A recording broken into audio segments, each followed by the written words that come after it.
Anak kerinci sungguh memikat, anaknya ramah dan bertaubat. Jika kita umat Nabi Muhammad, jawablah salam dengan semangat. Assalamualaikum warahmatullahi wabarakatuh.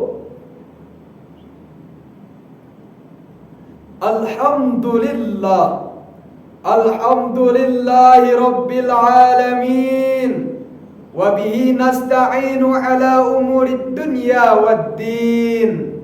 Asyhadu an la ilaha illallah wahdahu la syarika lah, wa asyhadu anna Muhammadan abduhu wa rasuluh. Allahumma fasallim wa sallim ala sayyidina wa maulana Muhammad wa ala alihi wa ashabihi wa man tabi'ahum bi ihsani ila yaumiddin. Amma ba'du. Dewan Hakim nan arif dan bijaksana yang kami hormati, rekan-rekan seperjuangan peserta musabaqah syarahil Quran yang kami banggakan, hadirin sebangsa dan setanah air yang kami cintai. Sudah menjadi fakta dalam sejarah nasional bahwa kemerdekaan yang direbut dari tangan-tangan para penjajah mayoritasnya direbut oleh para pejuang Islam, yang pada saat itu Indonesia berada pada masa kesulitan, dijajah oleh bangsa yang tak berberi kemanusiaan, yang menyiksa bahkan membunuh jiwa-jiwa yang tak berdosa. Ribuan nyawa hilang dihantamnya. Semangat nasionalisme dari para pejuang Islam membuat kita dapat merasakan indahnya kemerdekaan tanpa penindasan, penyerangan, pembunuhan, dan pembantaian. Oleh karena itu hadirin, untuk membahas lebih lanjut tentang semangat nasionalisme dari para pejuang Islam, maka izinkanlah kami menyampaikan serangkaian syarhil Quran yang berjudul Nasionalisme dalam Konsep Islam. Sebagai landasan awal, marilah kita bersama-sama merenungkan firman Allah Subhanahu wa taala di dalam Al-Qur'anul Karim, surah An-Nisa ayat 59 yang akan dilantunkan oleh qori kita berikut. A'udzu billahi minasy syaithanir rajim.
فإن تنازعتم في شيء فردوه إلى الله والرسول إن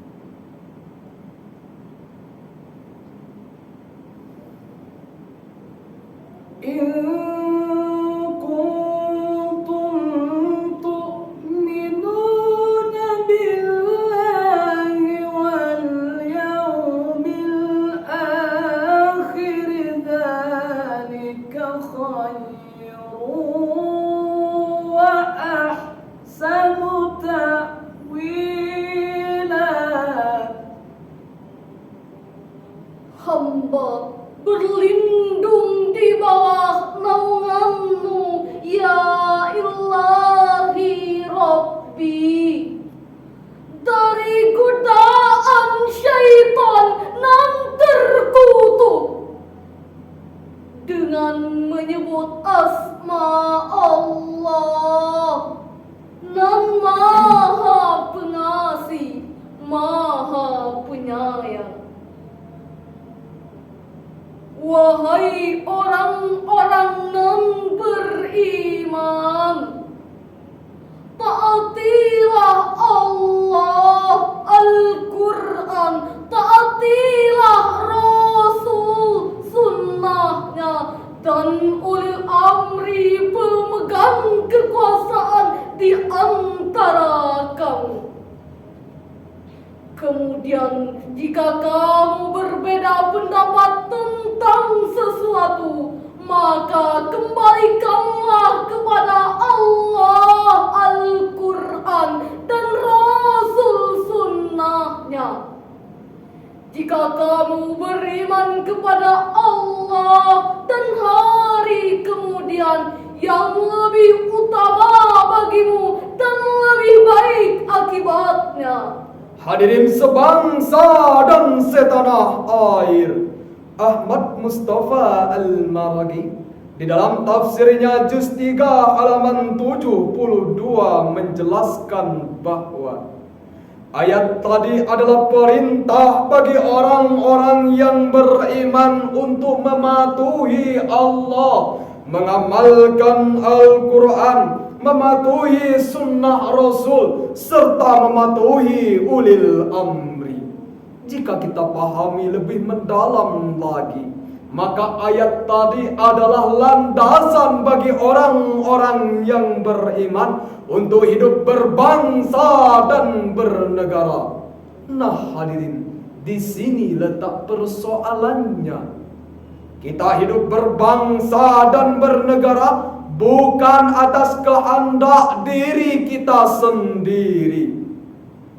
Dari ayat tadi dikatakan bahwa taatilah ulil amri di antara kamu.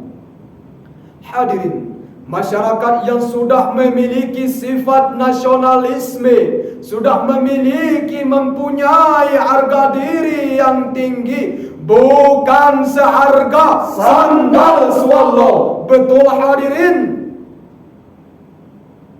Saat ini sudah tidak dapat kita pungkiri lagi bahwa di Indonesia sifat nasionalisme sudah sangat miris sekali. Bahkan semakin lama semakin merosot tajam. Bahkan tak jarang kita temui sogok menyogok terjadi di mana-mana. Akibatnya salah pilih pemimpin. Nah hadirin, ujung-ujungnya turun ke jalan dan menyebabkan permusuhan. Akan banyak dari kita yang awalnya saling kenal menjadi acuh tak acuh. Bahkan banyak dari kita yang awalnya bersatu menjadi berseteru. Betul hadirin? Hadirin, warga nasionalisme sudah sepatutnya memahami arti ukhuwah secara umum. Dan ini merupakan pengamalan dari hablum minan nas. Secara tidak sadar hadirin, bangsa kita sedang terjajah. Meski bukan secara fisik tetapi secara ekonomi, intelektual, budaya bangsa, sehingga mengikis peradaban, melemahkan keyakinan, memupuk perpecahan, dengan segala propaganda yang dikeluarkan. Jika sudah seperti ini hadirin, apa yang harus kita lakukan? Sebagai jawabannya, marilah kita bersama-sama merenungkan firman Allah Subhanahu wa taala di dalam Al-Qur'anul Karim surah Al-Hujurat ayat 10 berikut. innamal mu'minuna ikhwatun fa aslihu